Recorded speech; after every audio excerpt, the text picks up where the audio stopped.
Muy buenos días, Gran Canaria, bienvenidos y bienvenidas a los desayunos de Canal 13. Les recordamos que nos pueden escuchar a través de la radio, la 94.8 y, como no, también a través de internet, www.canal13digital.es. Esta mañana tenemos al compañero don José María Barrientos del Club Liberal Canario. Muy buenos días, José María. Hola, buenos días, María. ¿Qué te parece el tema de Mariano Rajoy? Si crees que está al margen de la realidad, vuelve a ocultar información sensible y todavía no tiene claro si pedirá un rescate. De momento se ha ido un poquito a descansar a su tierra, Galicia.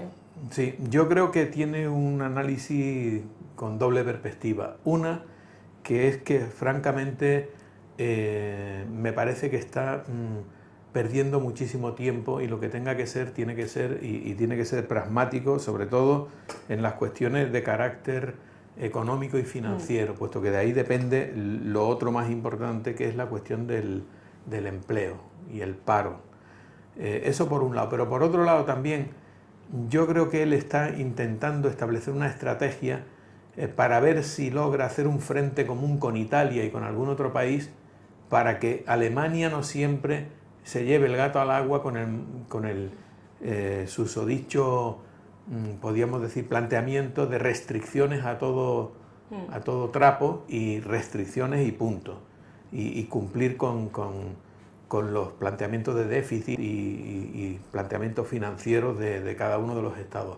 Eso no es malo, pero ya siempre se ha dicho que a eso hay que añadir medidas de incentivo y medidas de impulso a la economía de los países precisamente que tienen esos problemas financieros.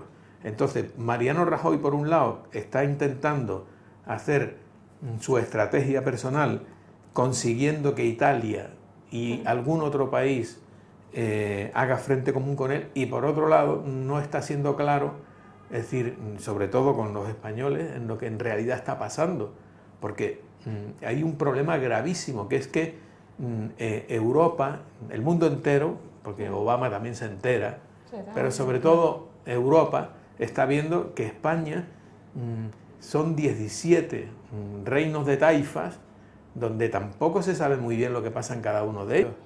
Se sabe relativamente, ahora se sabe un poco más, porque están habiendo las famosas conferencias esas de ámbito fiscal y financiero a nivel estatal, y allí van saliendo los trapos sucios, pero es decir, todas las comunidades, no se nombra ninguna, todas están en unas situaciones verdaderamente duras, y todas le echan la culpa al Estado, y el Estado le echa la culpa a las comunidades autónomas. Entonces, ¿esto qué es? ¿Es un Estado democrático, independiente, o son 17 reinos de taifa peleándose entre ellos y con el Estado? Yo francamente creo que la imagen, España tiene que cuidar mucho la imagen que transmite al extranjero, sobre todo porque tenemos unos socios que son los 27 de la Unión y los 17 del euro, que tienen que estar España, tranquilos. Porque en campaña electoral Mariano Rajoy hablaba mucho de confianza. ¿Crees que España está transmitiendo un mensaje de confianza o realmente de no sé, de incertidumbre? Como pasó con José Luis Rodríguez Zapatero, que teníamos la crisis ahí y decía que no teníamos crisis. Claro, y los demás se reían, decían, pero ¿cómo? Pero hombre, ¿pero qué dices? Miraban los indicadores y decían, claro, como él no los miraba a lo mejor. No, yo creo que no se está dando una adecuada imagen de lo que tiene que ser España, porque España es una economía muy fuerte, tanto dentro del euro como dentro de Europa, la cuarta y la quinta. Entonces, no se puede estar con dobles mensajes y con mensajes inconcretos, porque la economía es muy concreta, o sea, y cuando no hay para pagar, no hay y no pagas, y entonces se forma, la gran bola de nieve esa de la pérdida de confianza, y eso repercute en todo. Repercute en la bolsa, en las empresas, en el consumo, en las ventas de las multinacionales españolas que están en el mundo, y todo eso es fatal. Entonces, sin embargo, bueno, parece ser que la gente sigue confiando en que España va a poder salir de esto. Por eso, porque España es un país muy fuerte y con una economía importante, basada en el turismo. No, eso es lo interior. Pero hay muchas empresas que facturan más en el exterior que en España. Muchísimas. de las grandes multinacionales españolas, que son unas cuantas. Y también el otro día venía una noticia que sabía que muchísimo dinero se había ido de España, o sea, dinero Claro. a punta pala, ¿no? Sí, claro, es gente que está dudando y que sin llegar a un efecto tan negativo como lo llamado, entre comillas, corralito, pero sí poniendo a buen recaudo, es decir, en lo que son plazas muchísimo más solventes y reconocidas, como pueda ser Suiza o cualquier otro O territorio. bancos alemanes, ¿no? O bancos alemanes, de Europa, de Sí. de Holanda, de otra parte de Europa. Entonces, pero claro, eso en realidad perjudica a España, claro que perjudica a España, pero perjudica a la Unión Europea también, porque es que, o sea, o se rompe el euro, con las consecuencias que eso puede traer para todos los países, incluido para Angela Merkel, o hay que poner en este momento las soluciones a los problemas que tienen algunos países como Italia y como España. Los demás algunos tienen problemas, pero son pequeños. Portugal, Grecia, todo eso, es que eso es otra dimensión. Pero claro, cuando tú hablas de Italia y de España, hablas de la tercera y la cuarta potencia. Entonces, a eso hay que ponerle solución. Y no se puede andar con parches. Después hay que poner, podríamos decir, en marcha las políticas de carácter financiero y de carácter político para que esto no vuelva a ocurrir. Y llenar de contenido esa frase que tanto oímos o escuchamos los europeos, pero que no sirve para nada, que es lo de más Europa. Más Europa. Todos, más Europa. Aquí hace falta más Europa, sí, pero más Europa, por lo menos, es que falta tengamos, más cimentación. Claro, es, por ejemplo, un sistema financiero común, si no, el Banco Central Europeo, que ya se ha visto que no sirve para nada. No hay un sistema electoral general para Europa, sino cada uno en su estado, bueno, va votando a los suyos para el Parlamento Europeo y luego allí se lo guisan y se lo comen. De hecho, en las elecciones para Europa siempre se produce bastante abstención. Claro, y una abstención tremenda que roza el 60% de abstención. Entonces, ¿para qué sirve eso? Por lo tanto, vamos a solucionar los problemas que tenemos, que hay capacidad, porque hay capacidad, hay un banco central que puede hacer muchas cosas, y hay unos fondos que ya se nutrieron en su día, que pueden hacer muchas cosas, y luego vamos a poner las medidas en marcha, las adecuadas, para que esto no vuelva a suceder. Haya un control exhaustivo y de todos los sistemas, del sistema bancario, del sistema económico. ¿Por qué no se tomó ninguna medida con el tema de la burbuja de la construcción, burbuja inmobiliaria?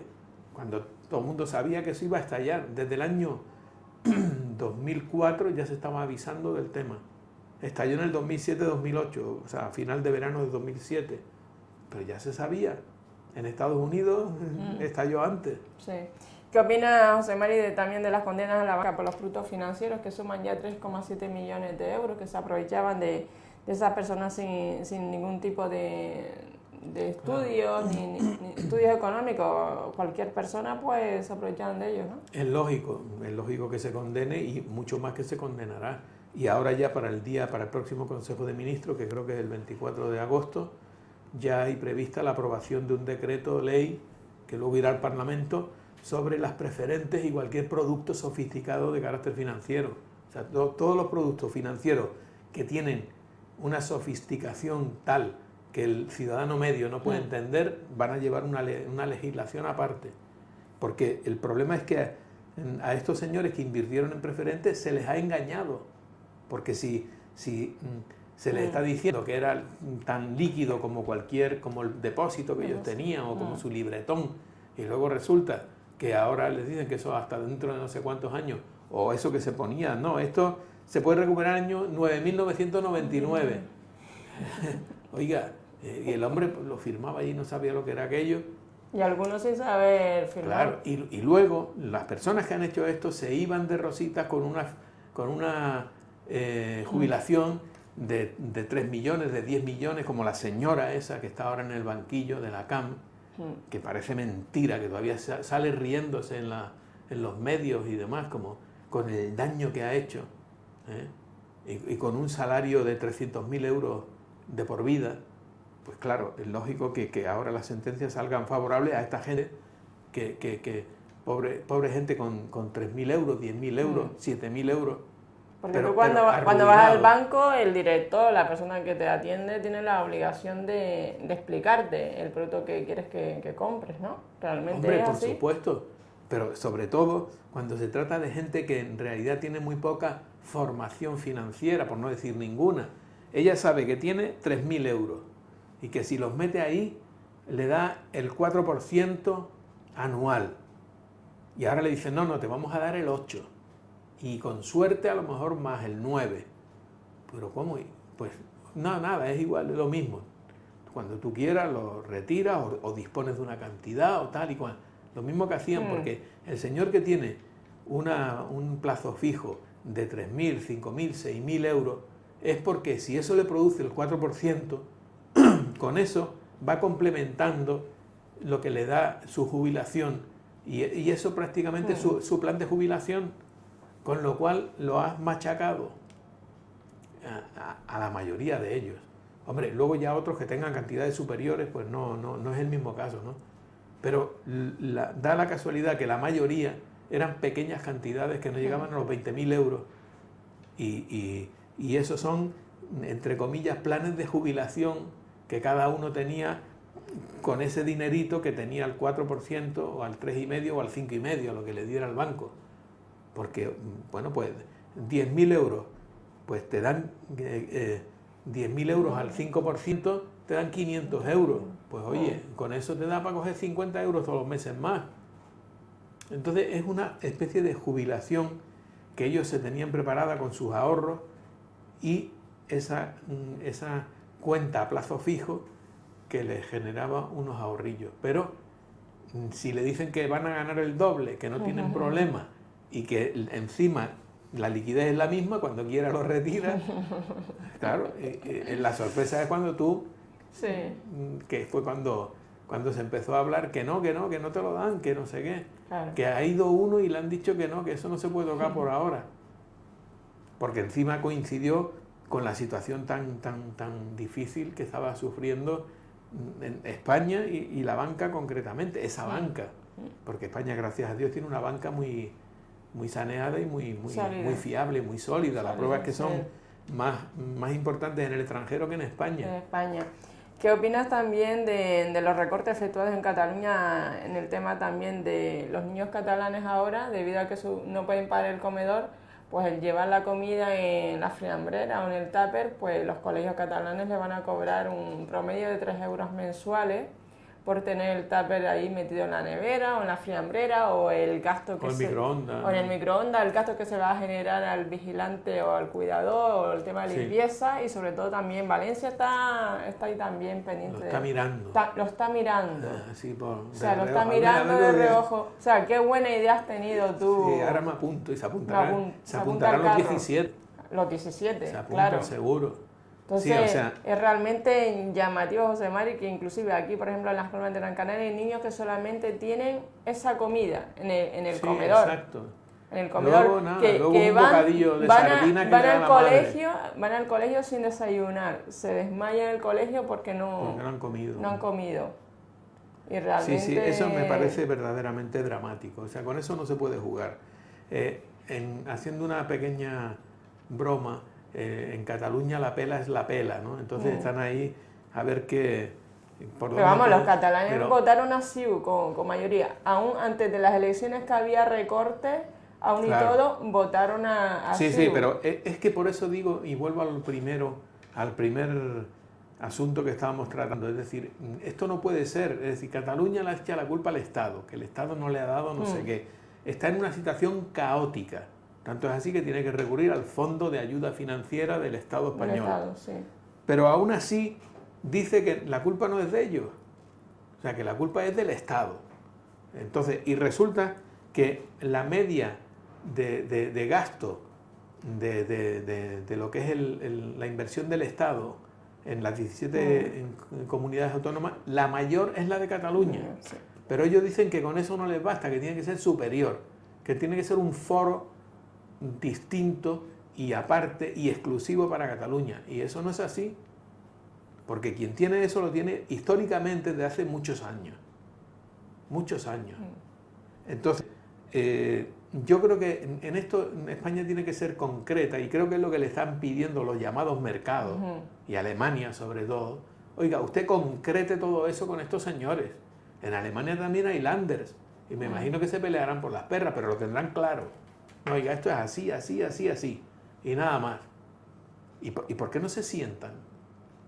No se han parado a pensar, ¿por qué no se sientan los 17 y el presidente del Estado? Y si hace falta el rey, y arreglan ese tema. Y dicen, hasta que no lo arreglemos no salimos de aquí. Y ahora, ¿está arreglado? Sí, todos de acuerdo, sí, a firmarlo. Ya está, ya no hay dudas. No, sino aquí todos son dudas. Uno quiere más, el otro dice que no le han dado no sé qué, la deuda histórica.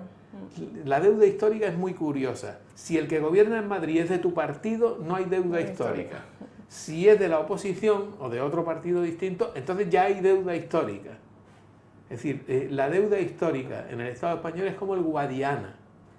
Depende de quién esté gobernando en el Estado. Ninguna comunidad autónoma del PP ahora pide la deuda histórica.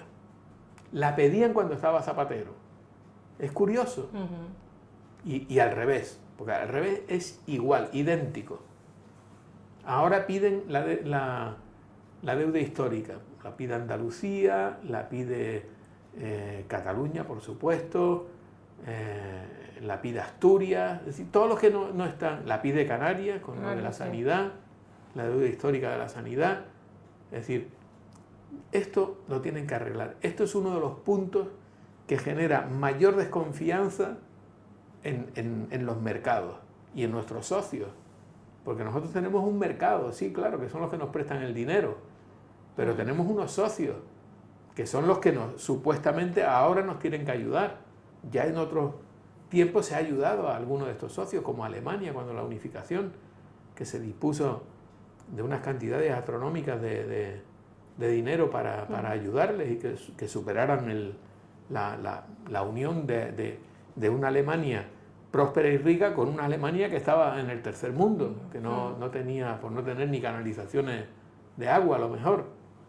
Entonces todo eso se arregló con dinero de la Unión, y ahora se tiene que arreglar, pero yo también estoy de acuerdo que se tiene que arreglar con las cosas claras, y que no dentro de un año no estemos otra vez igual o surja por otro lado. Entonces, francamente... Pero Canarias también ha dicho que no puede hacer más recortes, porque si hace más recortes tendrá que todos cerrar están diciendo que no pueden hacer más recortes. Y yo creo que eso está asumido. Lo que pasa es que ahora Europa, es decir, dice, bueno, pero vamos a ver, pídanlo, digan exactamente por dónde les ha venido este déficit financiero y pidan, hagan un memorándum y pidan ese dinero. Y ahí es donde está... Y España dice al revés, bueno, e Italia dice lo mismo. Bueno, primero digan no, cuánto se pone en ese fondo y en qué forma, qué nos van a exigir a cambio para nosotros saber si lo pedimos o no lo pedimos. Pero lo que se dice es que tanto Italia como España lo tienen que pedir. O sea, que están mareando la perdiz unos y otros. Y ahí sale a relucir, aflora el déficit político de la entidad Unión Europea, porque nadie puede tomar decisiones. Ahí salió Draghi, salió Olli Rehn, que es el vicepresidente y consejero económico. Y nada, no, lo que dicen, bueno, se va diluyendo. Al final, llevamos, en julio se hizo un consejo que ya... Pero eso no trasciende a la opinión pública. O sea, el mismo día, pero luego... ¿Cuáles han sido los resultados? ¿Qué objetivos se han tomado? Ninguno. Ni de la última cumbre de la Unión Europea, que se acordó destinar, ¿cuánto eran? 125.000 millones de euros al incentivo al empleo, que España hubiese salido muy beneficiada, porque es la que duplica, y mucho más que duplica, la media de la tasa de paro europea. Grecia tiene un 15, un 16%, y nosotros tenemos un 20 y tanto, 26 largo, y en Canarias un 31%. Sí, en Canarias el 40,5% de las paras canarias no cobra prestación por desempleo. Ahora se va a incrementar, José María, ahora a partir del 15 de agosto, porque Sí. no, la renovación de la prestación por desempleo no se va a efectuar. Y entonces digo yo, el tema de la ley de dependencia es un nicho de empleo. La población envejece cada vez más, núcleos rurales, núcleos urbanos, y a nivel europeo la población envejece. Entonces, es un negocio con capacidad de crear riqueza en todos los sectores. Claro, sí, lo que pasa es que los recortes al final son dramáticos porque no hay, donde no hay no pueden sacar. En Cataluña son los primeros que han dejado de pagar a las redes asistenciales de esos servicios sociales y entonces pues se quedan, o sea, entidades que de verdad pueden ser viables gracias a esas ayudas públicas, si no, no son viables, porque requieren un personal muy cualificado. Sí. Cualquier persona no puede atender a ancianos, ni a personas discapacitadas, ni a personas de la tercera edad. Es que no pueden, o sea, porque eso hay que tener unos conocimientos muy importantes de todo tipo, pero sobre todo de carácter médico y de carácter científico y técnico. Y no se puede hacer.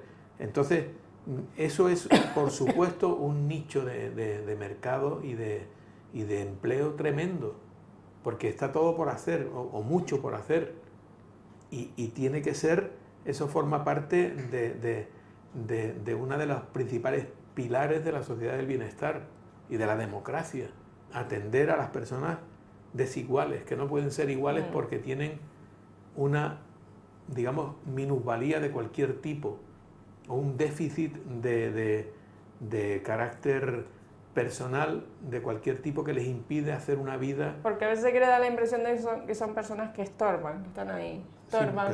Sí, no son paquetes postales, son personas que aportan experiencia, que aportan sabiduría. Claro. Imagínate, un abuelito No, que han cumplido su labor, su ¿no? labor y su cometido. su Y ahora, por ejemplo, como son los ancianos, ahora llega una edad en la que requieren que se les tenga en consideración y que se les trate. En determinados pueblos aquí también de Gran Canaria, a lo mejor cuando quieres saber de algo puntual de la historia de Galdar, de Guía, pues acude siempre a una persona mayor que Claro, seguramente que se acuerda de ese acontecimiento histórico, de esa cosa, y realmente es como el cronista oficial Claro, es que los cronistas oficiales se nutren de esa persona.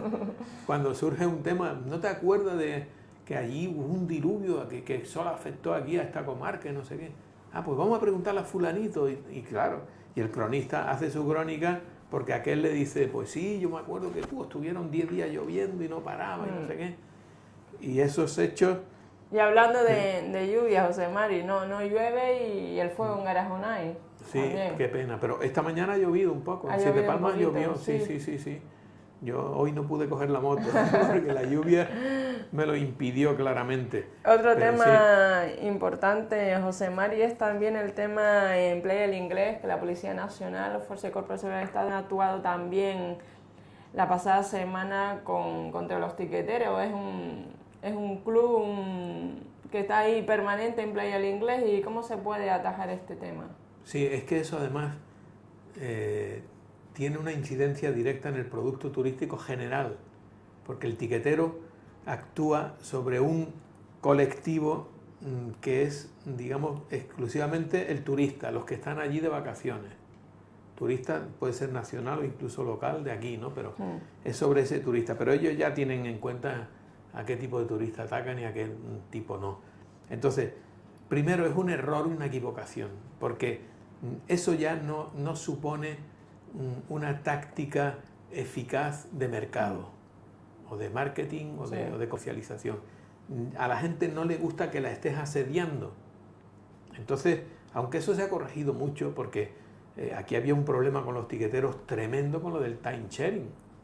El time sharing tenía verdaderas legiones de personas cualificadas comercialmente para ello, que por lo tanto conseguían que el turista entrase en su línea y fuese allí a donde había que ver el apartamento y le diesen una copita y no sé qué. Y todo esto se arregla porque también ese mercado se ha enfriado mucho y ya no es lo mismo, ¿no? Pero lo que es el tiquetero del discopub, de la discoteca y del el club, del tipo que sea, en la calle, eso ya no es efectivo, porque esa gente pues, se siente asediada y yo creo que el impacto es mínimo, el impacto comercial que logran es mínimo y no tiene repercusión en el negocio al que se supone que comercialmente está dedicado.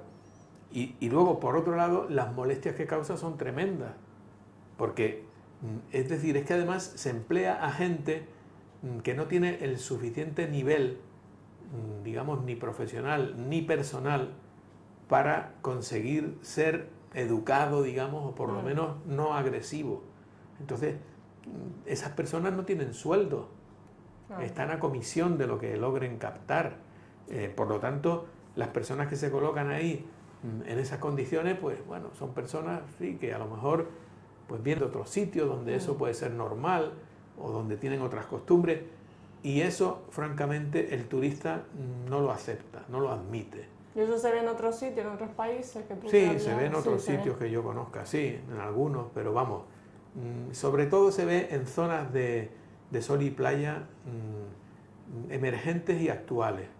Emergentes y en las nuestras, que no son emergentes, sino son consolidadas, en la mayoría se ven.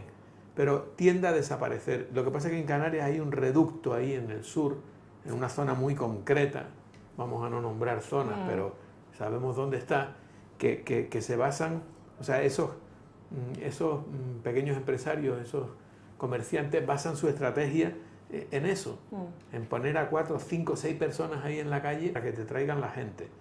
Y es decir, ¿por qué? Porque son locales que tienen un posicionamiento muy poco comercial.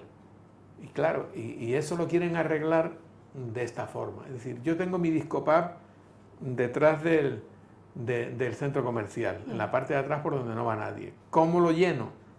En vez de decir, bueno, pues con una buena campaña de reparto de folletos en los hoteles o de acuerdos comerciales con los tour operadores o de tal, lo que sea.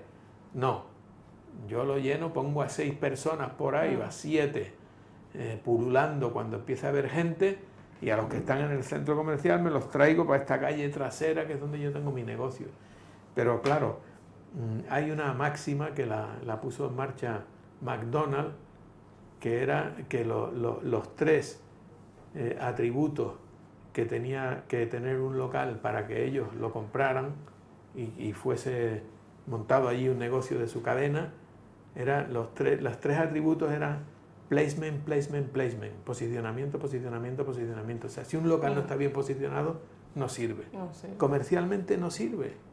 O sea, entonces, claro, ha habido ese tipo de técnicas que en un momento dado han dado resultados o que hubo gente genial que en eso era muy válida, porque se puede ser muy educado a lo mejor e inventarse una campaña que sea atractiva con regalos si vas y no sé qué, pero luego todo eso degenera y genera, bueno, ha habido verdaderos problemas y las fuerzas públicas tienen que seguir interviniendo porque se quejan, los demás se quejan, es decir, puede haber operadores.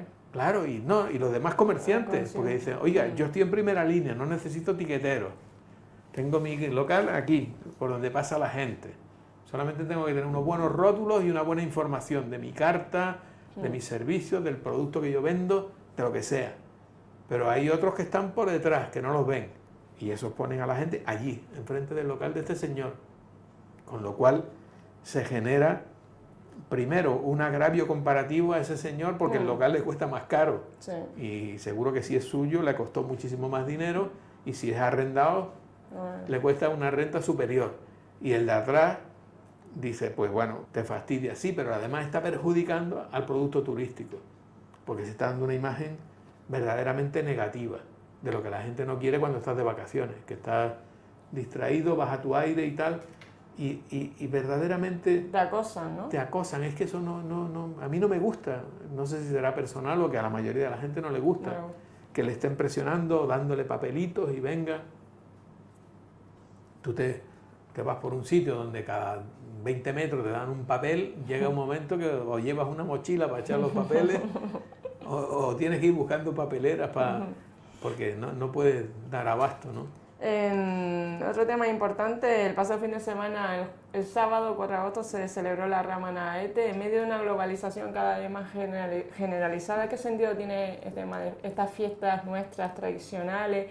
Y si esas fiestas las tenemos que trasladar, se deberían trasladar al turismo, al turista nacional, extranjero que viene a Canarias o a Gran Canaria. Sí, yo creo que tienen sentido, sobre todo, bueno, algunas como la Rama concretamente, que son ancestrales y de hace muchos años, pero hay municipios que se están inventando traídas, la traída de no sé qué, la traída de la leche, la traída del agua, la traída del pan.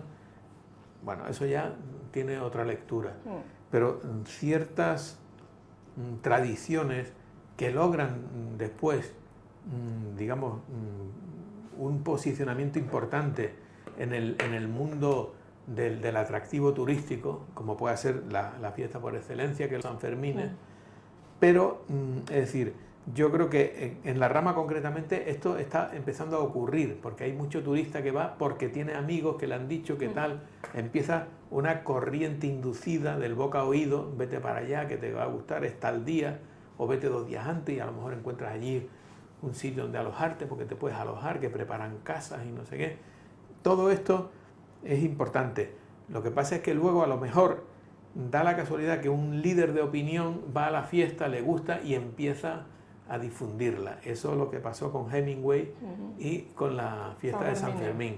Y hay que ver lo que es hoy día. ¿Cuánto dinero genera esa fiesta, la fiesta de San Fermín? Claro, pero es que eso lo puede generar cualquier fiesta, siempre y cuando consiga ese atractivo mundial que tiene San Fermín, porque viene gente, es que te quedas alucinado. A mí me gusta ver los encierros, es curioso, no tengo nada que ver con aquella tierra, pero me gusta.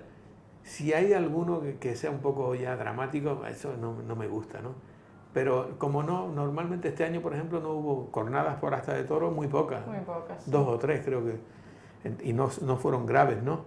Pero ves gente de Japón, de Indochina, por supuesto, norteamericanos que les encanta por lo de Hemingway, centroeuropeos, suecos, nórdicos de todo tipo, y dice, pero hay que ver, claro, eso es años y años y años que lleva eso hasta que ya te haces tan famosa que entonces son las cadenas de medios de comunicación, porque es que eso se da en la 1, los encierros de San Fermín se dan en la 1, se da en la BBC, se da en muchas cadenas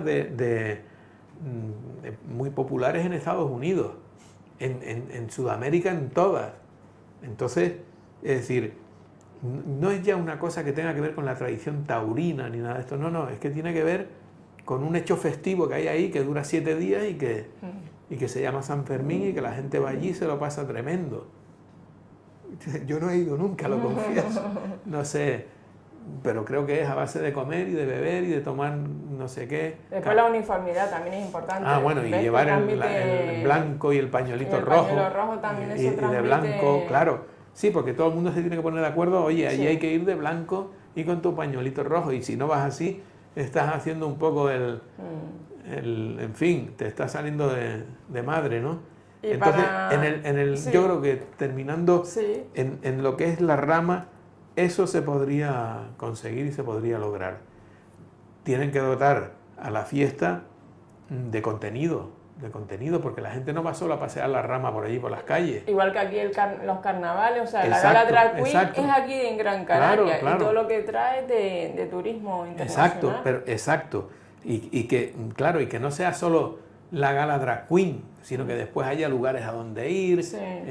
Es decir, que la gente sepa que aquí te vas a divertir.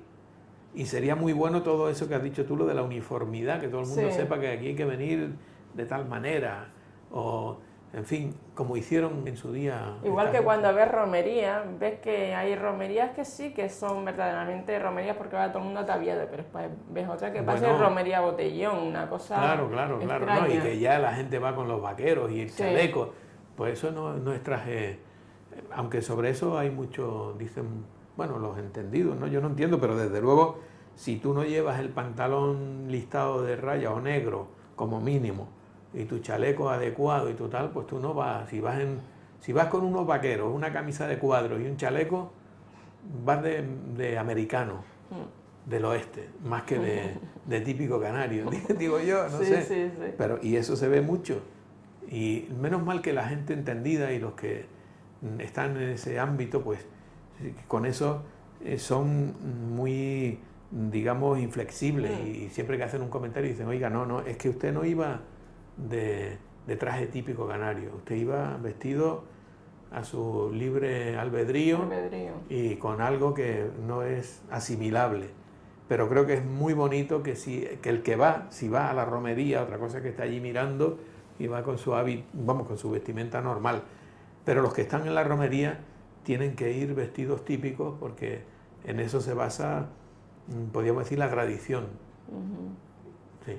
Otro tema también importante es el tema del transfugismo. ¿Qué opinas del transfugismo en determinadas formaciones políticas? ¿Lo dices por algo? No, en general. En general, José Mari, porque a veces es una práctica habitual y que prácticamente en algunas formaciones políticas está consolidada y es algo que está ahí. Pero fíjate tú que es otro de los grandes retos que ha tenido la democracia española y no ha sabido superar, porque ahí está una ley antitransfugismo, pero eso no se cumple, porque quienes tienen que ejecutarla son los partidos y no se ejecuta. Dice, no, le hemos abierto expediente de expulsión o le hemos abierto expediente sancionador, ahí se queda. No conozco a ningún tránsfuga que le haya supuesto una multa, una pérdida de sus derechos, porque puede suponer pérdida de derechos. Oiga, usted se presentó con este partido, bien, obtuvo su acta, bien, ha conseguido su puesto y ocupa su escaño, bien, en el ayuntamiento, en un cabildo, en el gobierno de Canarias o en el Congreso de los Diputados o en el Senado. Pero ahora usted de repente deja la disciplina de ese partido. Le han ofrecido algo en otro y se va a otro partido. Entonces usted es un tránsfuga, hay que mirar la ley. Yo no conozco la ley, pero tendrá que decir algo sobre cuáles son las penas que tiene que soportar una persona que incurre en esto. O sea, no se puede, porque encima el sistema electoral español es muy partidario. Que en realidad quien gana es el cabeza de lista del partido.